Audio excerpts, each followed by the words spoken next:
Coming to you direct from Silencer Shop Studios, home of the Glass Case of Emotion. SilencerShop.com, the easiest way to buy silencers online, period.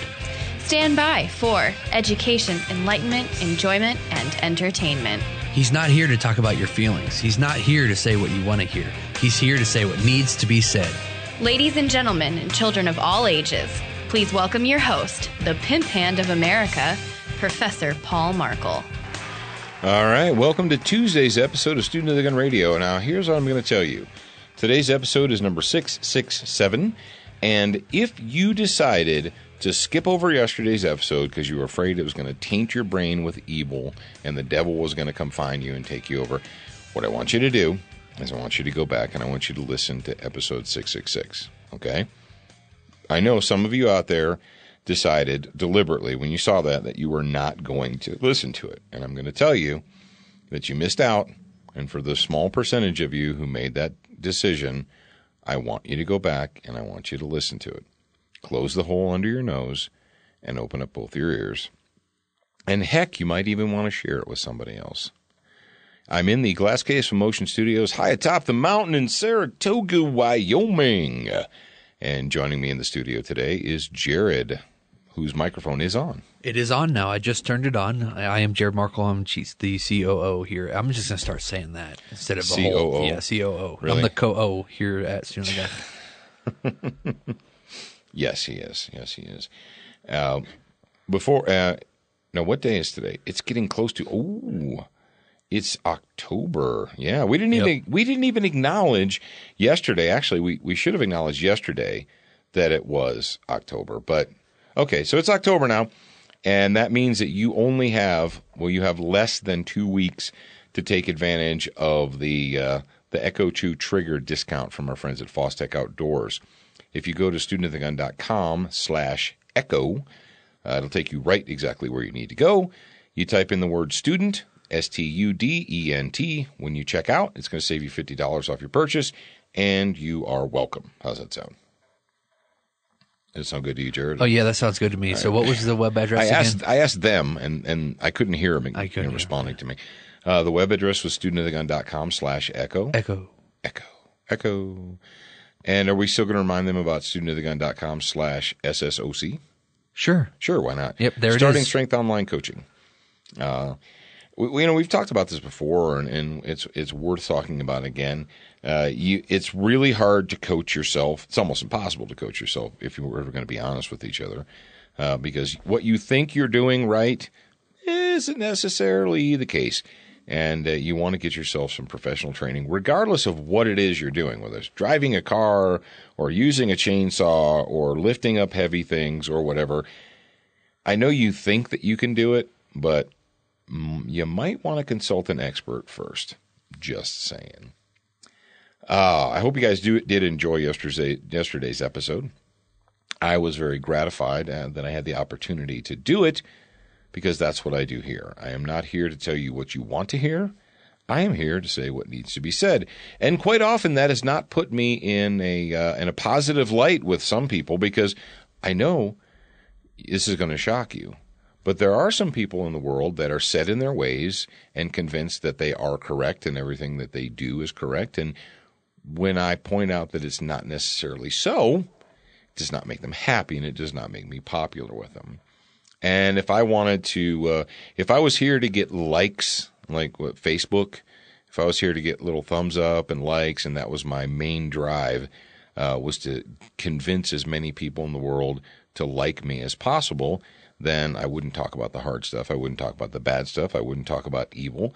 I'd talk about benign things, like talk about vanilla things that pop everyone music can agree on. Yeah, pop music, right? So, but that's why you're here, and that's what you've come to expect, and so that's what I'm going to give to you. And you're welcome, and so on and so forth. All right. Now, Tuesday. Tuesday is one of our favorite days here. I think, I like to think, Jared, that there's a breakup of the audience, that certain audience members look forward to certain days, whether it's the quiet time moment or the Student of the Gun homeroom or King Julian and Physically Fit, the fighting fitness segment. But this has become a fan favorite, and we're very gratified to be able to give it to you every Tuesday. And that is our Quiet Time, brought to you by silencershop.com. Meet Sid. Sid doesn't text back. Sid does simplify suppressor ownership. Meet Sid, the new interactive kiosk that makes the fingerprinting and paperwork of silencer applications quick, easy, and pain-free. If you're ready to own a silencer, make time to meet Sid, your new buddy in the silencer business. Available at selected Powered by Silencer Shop retailers.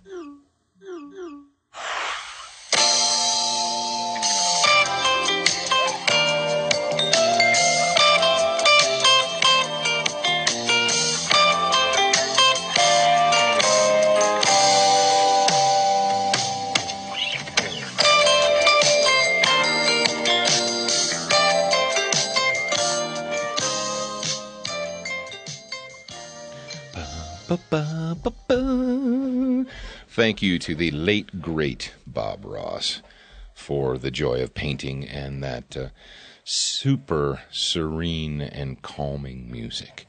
And I hope that it calmed everyone down. We're going to do Quiet Time. Now, Quiet Time, we usually talk about books and book recommendations and thoughtful things, but I thought that this would be a good time to follow up. Now, just 1 week ago today is when we focused on the Maxim 50, the muzzleloader, the inline muzzleloader that comes direct from the factory with a moderator, right, to make it less loud. And then we did, within 24 hours, 3 communist states, slave states, Massachusetts. Was it Massachusetts, California? I think it was California, New Jersey, and Massachusetts had all filed like suits or injunctions or complaints or, some kind of nanny state bullcrap against Silencer Co. and the Maxim 50. Well, we've got a follow-up for you guys, and I'm going to go ahead and I'm going to click on the link that is going to take me directly to Silencer Co.'s Facebook page. That's facebook.com/SilencerCo. And so here we go, and this was a story that was put up on Silencer Co.'s website on September 26th at 9 a.m. All right, and this is directly from the company, so listen up, freaks. Upon the launch of the Maxim 50, we received some legal challenges to our research. Now remember, they did the research, they read the NFA regulations regarding what is, according to the BATFE-MOUSE, what is a firearm, what is a silencer, blah, blah, blah, blah, blah. And they're like, okay, we can read, we understand the English language, and this is what we're going to do. Well, it says we have received confirmation from multiple legal experts at the state level that although muzzle loaders, an inline single-shot muzzle-loading rifle, that's right, the one that you have to pour the powder in, then you have to take the bullet, then you have to take the stick, and you have to ram the bullet all the way down to the bottom, then you put a cap in there, and you cock it, and it goes, it makes a bunch of smoke and a bunch of noise, and you get one shot. Then you have to do it all over again. You remember, like Revolutionary War stuff, actually Civil War stuff too. Well, even though muzzleloaders are legal in all 50 states of the Union, even in New Jersey, even in Massachusetts and California, you can buy a muzzle-loading firearm. However, the definition of firearms in California, Delaware, Hawaii, Illinois, Massachusetts, New Jersey, New York, and Rhode Island, with respects to firearm silencer prohibitions, are sufficiently broad to exclude the Maxim 50. Now, this takes me back to, I can't remember which communist state it was. I want to say it was New Jersey, but don't quote me on that. There's a company out there that makes pellet rifles, like, lead pellets, like BB guns, only instead of a BB, it's a lead pellet. And they made and designed a pellet rifle that had a moderator on the front. Because if you shoot maybe you don't know, but if you shoot a legitimate pellet rifle an air-powered gun, and a lot of them actually make a pretty fair amount of noise, right? Because there's that noise that is produced by the compressed air forcing the pellet out of the barrel. And there was a company out there, I can't remember which one it was, it doesn't really matter, but they made their gun so that it had a baffled moderator at the end of it, so that even the pellet gun, which is normally makes a pretty fair amount of noise, didn't. And one of the states made it illegal. I think it was New Jersey, but don't quote me on that. Because our peasants can't be trusted to shoot a single-shot, air-powered pellet gun quietly. Just too dangerous. The world may come to an end. Terrorists are going to get a hold of them. There's going to be blood in the streets. Yada, yada, right? So, according to Silencer Co., their official website here, their official company statement, at this time, we will be unable to sell the Maxim 50 in, listen up, for all of those of you who are fighting the gunfight and think that it's no big deal and think that you are free and think that, yeah, I know the restrictions are bothersome, but you get used to it. For all of you who don't think at the moment, or if you're maybe you're wondering, Jared, some of these folks out there may be wondering, they're thinking, does my state view me as a citizen, as an independent, free citizen, or does my state view me as a source of revenue? Does my state think that I am smart enough to make good decisions, or does the state in which I live view me as a tax slave, as a human being whose job it is to go to work every day to produce money to give and hand over to the state? Am I a tax slave? Is that how my state government views me? Well, if that question is in your mind right now, you're like, let's see. If you live in the following states, you need to understand that your state does not believe that you can be trusted to shoot a firearm that was designed over 400 years ago that produces one shot and then must be reloaded manually by inserting the components one at a time.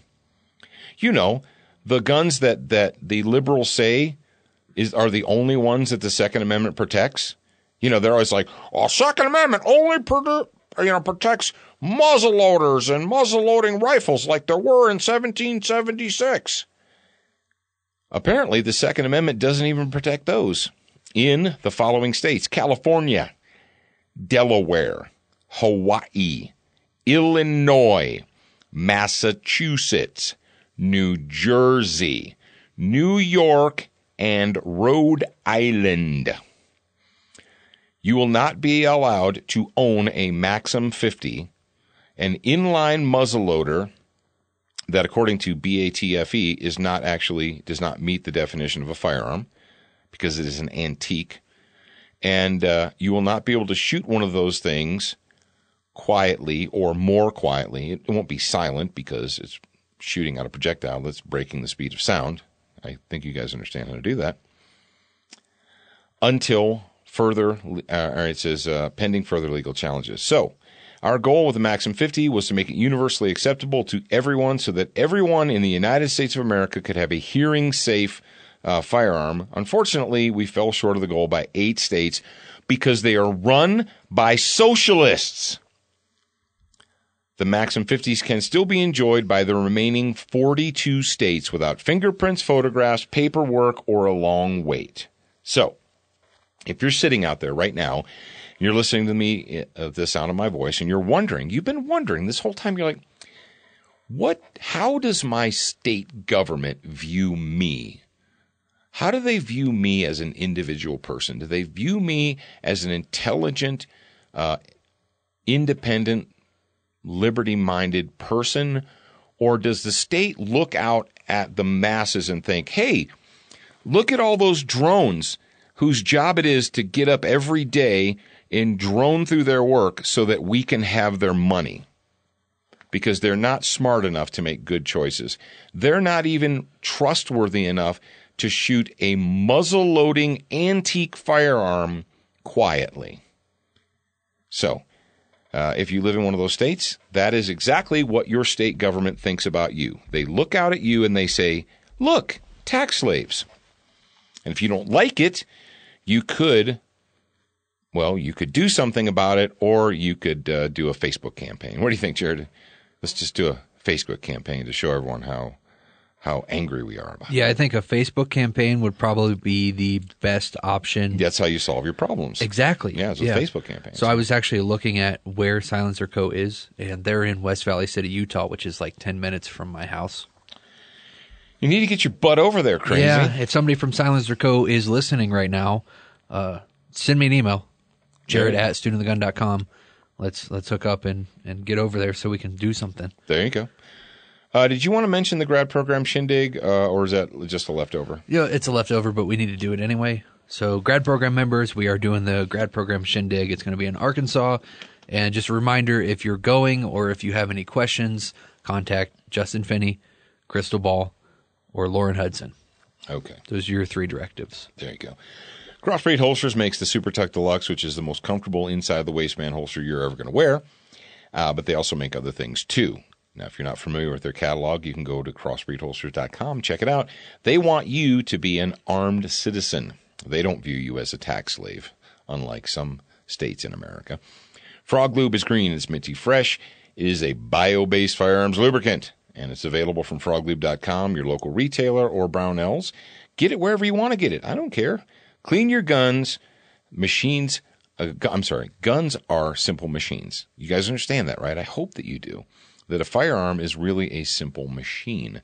And the best way to keep your simple machine running is to clean it and lubricate it. I know, that's crazy. You can clean and lubricate your Century Arms guns with Froglube or the Tears of Liberals or whatever you want to do. I don't care. They have the PAP Underfolder, which we've featured a bunch here lately. And they're all the time running discounts and so on and so forth. If you want to save some money on a 100% American-made AK pistol or AK rifle, go to centuryarms.com. DuraCoat, why? Well, it's not all that complicated. Life is too short to have bad coffee. Life is too short to have cold French fries. And life is too short to have an ugly gun. That's why DuraCoat's here. So you can not have an ugly gun. Go to lauerweaponry.com and search to your heart's delight. Brownells? Well, Brownells is, they've got everything for you if you're a gun person. Even if you're not a gun person, they still have things for you. That's the crazy thing about it. Go to brownells.com right now, sign up for their newsletter, and figure out what discounts and promos and things they're running, because they're running them all the time. And last but certainly not least in the hit parade of fan favorites and people who actually get it is SWAT Fuel. SWAT Fuel for sharper minds and stronger bodies. And believe me, those two go together. Go to SWATfuelstore.com.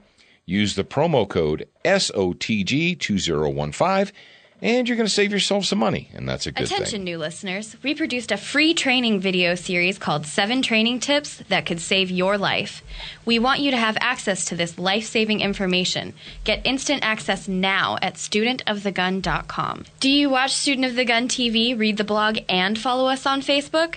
If you answered no to any of those questions, you are wrong, but you can easily fix yourself. Go to studentofthegun.com to find everything SOTG. All right, I've got a story here for you that this is one of those things that always happens whenever I stop paying attention.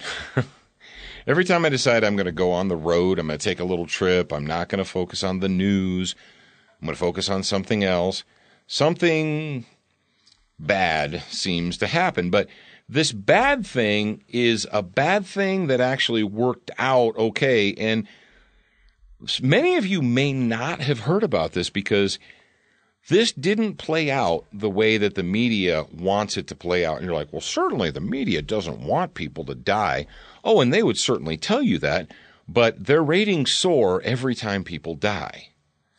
And whether or not that's, ghoulish or what have you, it's a fact. The media loves body counts.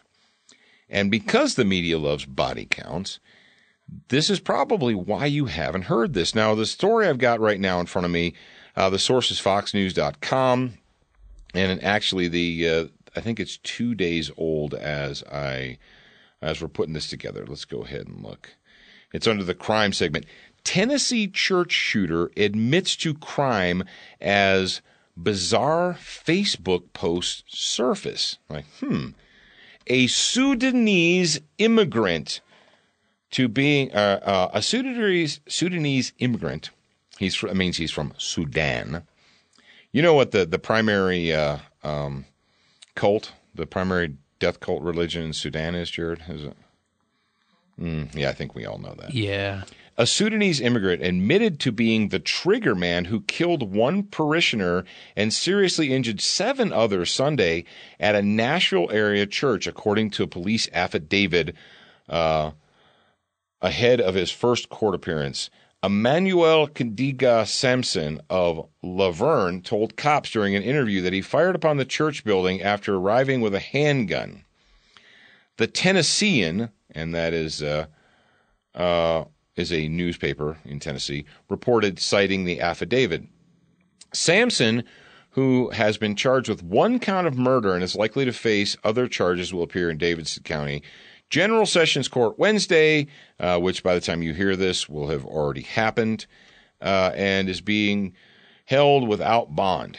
His admission comes as police are searching for a motive for the shooting at the Burnett Chapel Church of Christ in Antioch. Sampson, 25, reportedly posted several cryptic messages on his Facebook page leading up to the attack. Photos from the Facebook and it says show him lifting weights, and showing off his physique, and the word unrestricted paroxysm underneath, whatever that means. I don't care.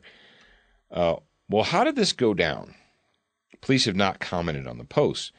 When he entered the church Sunday, Sampson brought a .40 caliber handgun and a 9mm handgun, according to the Tennessean.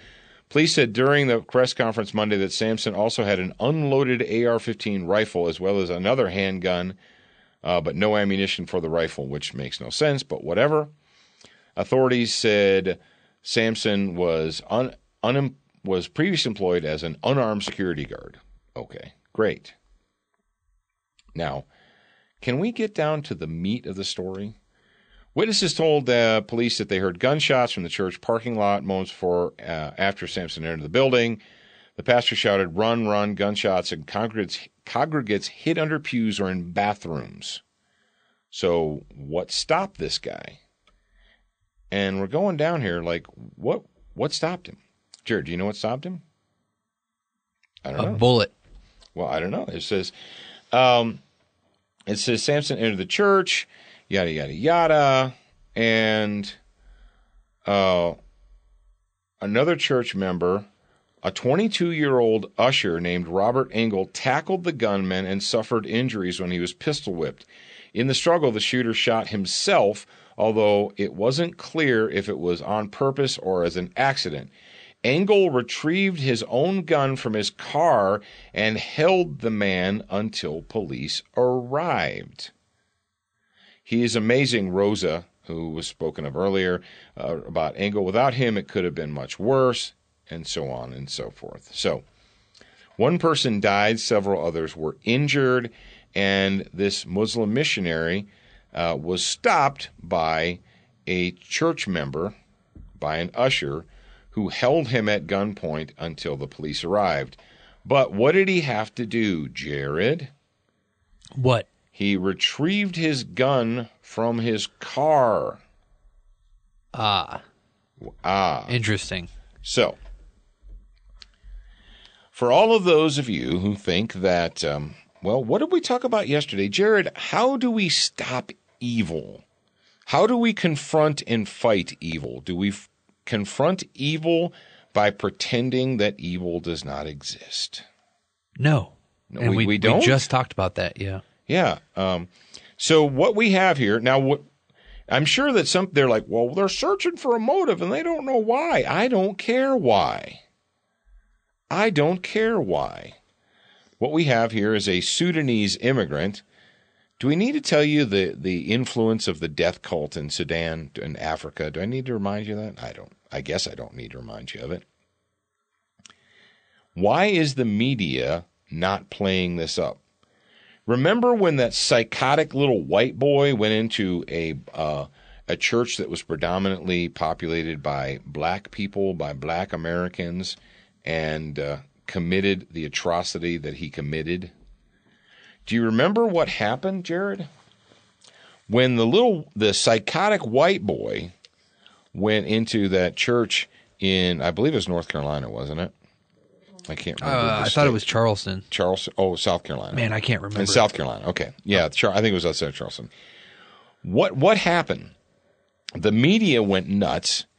They found this guy's Facebook page and everything that little I'm not going to make him famous by saying his name, but this little white piece of human filth, this little piece of trash, everything that was pictured in his Facebook page, there was a Confederate flag. So what does that mean? Well, that means that the entire United States of America has to scrub and remove the Confederate flag. The Confederate flag needs to be burned, destroyed, removed. We are not allowed to sell them on Amazon. Remember that, Jared? Remember when Amazon because one little piece of crap decided to go on a killing spree, right? One little piece of human garbage decided to go on a killing spree. So that was our excuse to burn and ban everything that he had touched, read, seen, or what have you.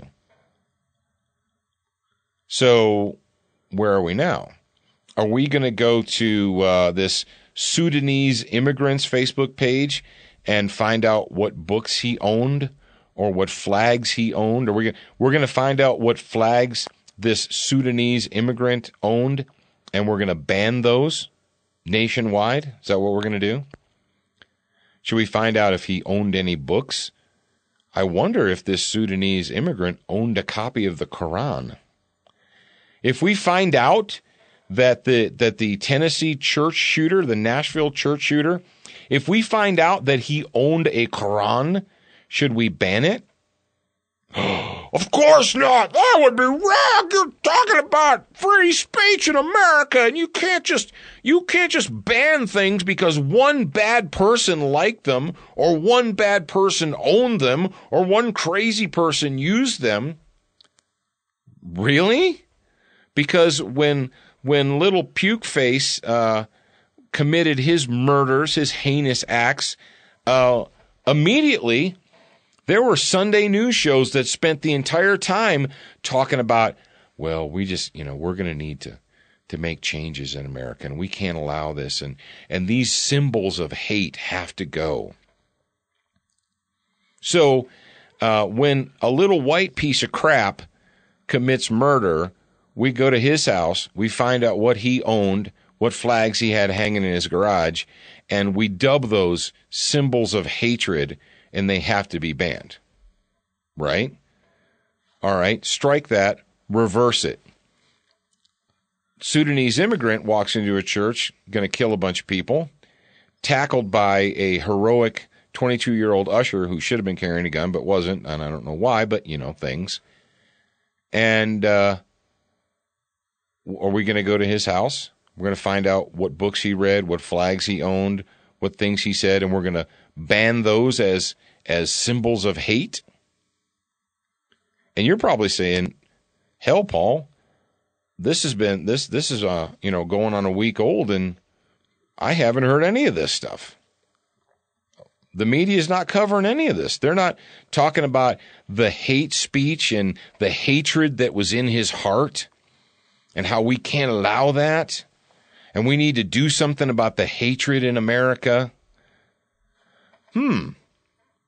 Interesting. Now, I don't know. I know several people who could tell me.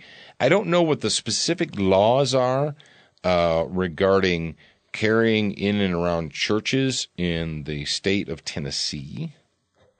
But I'm telling you this, a lot of people, Jared, did we just do a story recently about carry your gun to church? It seems to me that someone looked a lot like me did that. Yeah. And why was that? Because of this. No, it wasn't because of this. Because those people that went to church and came home and that nut job was parked in their driveway. Yeah. Yeah, and they were just on their way home from church. Well, I meant because of being attacked at church is actually a real thing. It is a real thing. Well, but I'm just going to church. And how many of you will allow yourself to be talked into being disarmed because, well, what do you think's going to happen? What do you think's going to happen? Are you just going to church? Are you planning on... No, I'm not planning on anything. It's not about what you're planning on doing. It's about what somebody else is planning on doing. It's not about you. And that's where people who are supposed to be, they're supposed to get it. All the pro-Second Amendment people that are supposed to get it. And they're like, well, I'm not going to go to blank. Fill in the blank, right? I'm not going to go to bad neighborhoods. I'm not going to go out to areas that are unsafe. I'm not going to engage in behavior that is reckless behavior. Dudes, dudettes, chicks, freaks, and listen to me. You need to flush out your head, man. That's not what it's all about. You've allowed yourself to fall into to be trapped by what's that disease? It starts with an R, Jared. The what disease? The reason. Oh, reasonable. Yeah. The reasonableness disease. Yeah.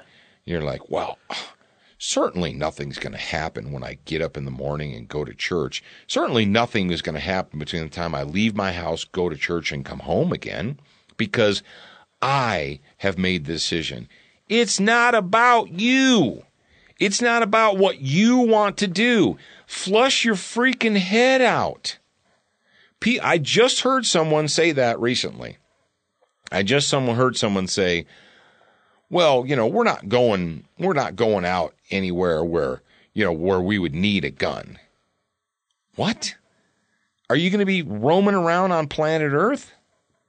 Because there are monsters everywhere. Hell, we have one party. We have the Liberal Democrat Party in the United States of America who has apparently decided that there aren't already enough monsters inside of our borders. We need to go outside of our borders and import more monsters into our country to make it less safe. That's what the Liberal Democrat mentality is. There isn't enough evil in America. We need more. We need to go to evil countries in the world. Yes, there are evil countries in the world.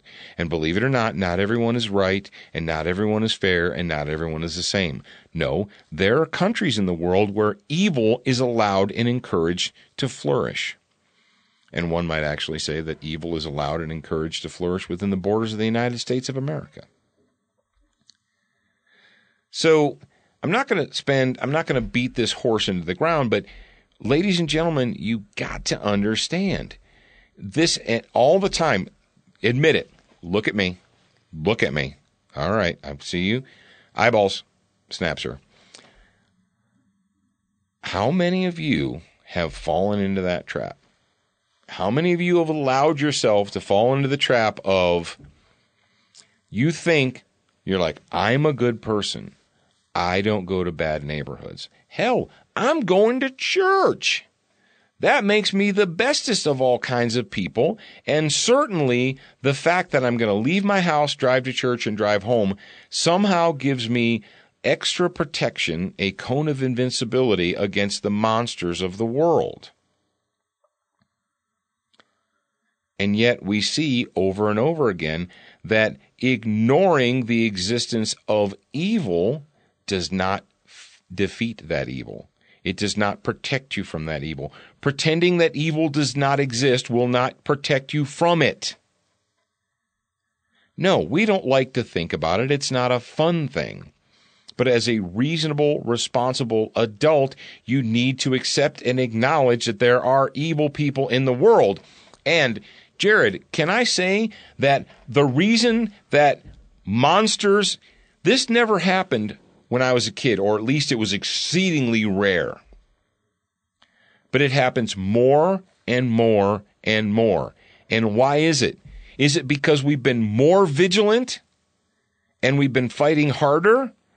Or is it the opposite?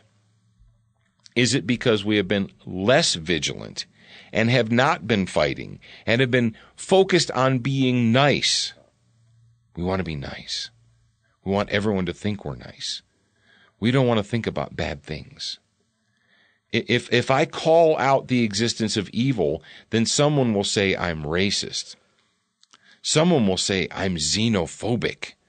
And I don't even know what that means, but I don't want people to call me that.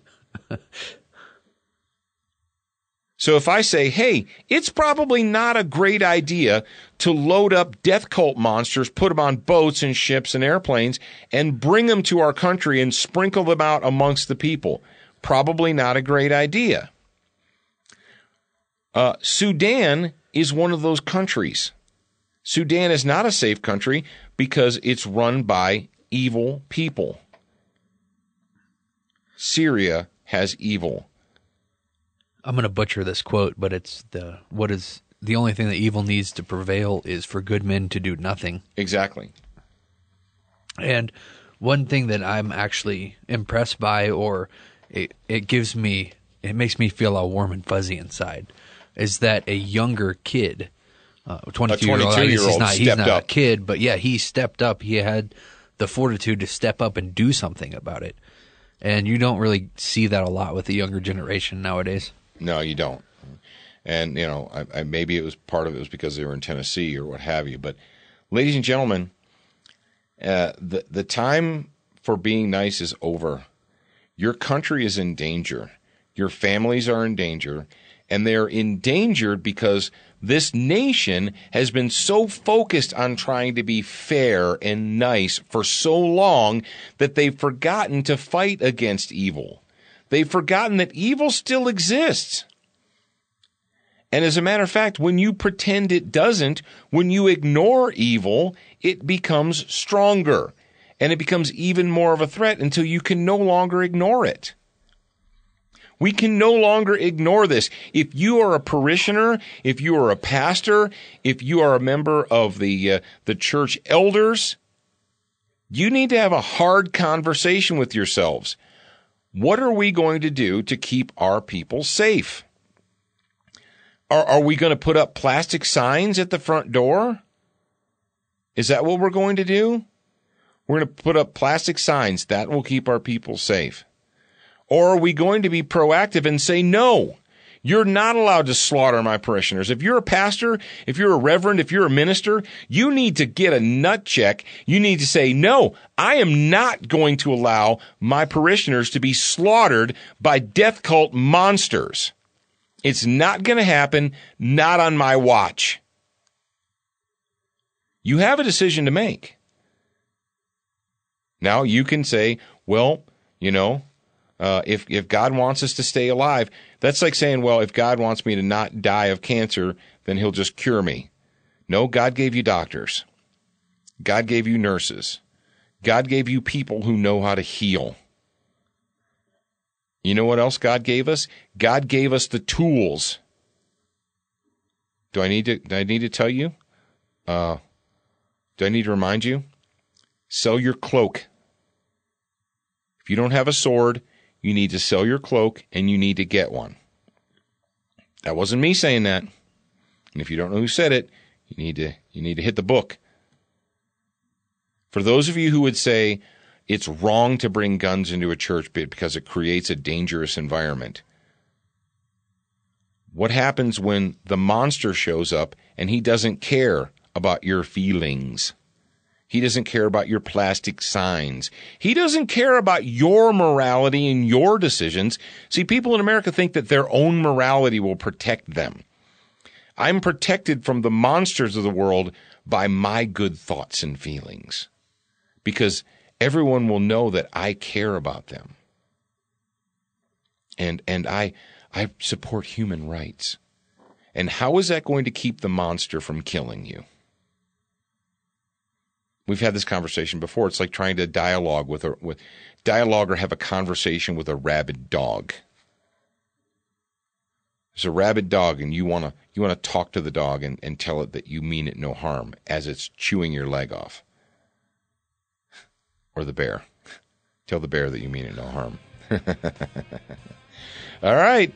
You've got decisions to make. Make them upon fact and reality, not upon feelings and hopes. That's it for now. Tomorrow we'll be back with a fighting fitness segment, as we always do, because that's what we like to do. Remember, wherever you are, whatever day it is, whatever time it is, you're a beginner once, but you're a student for life.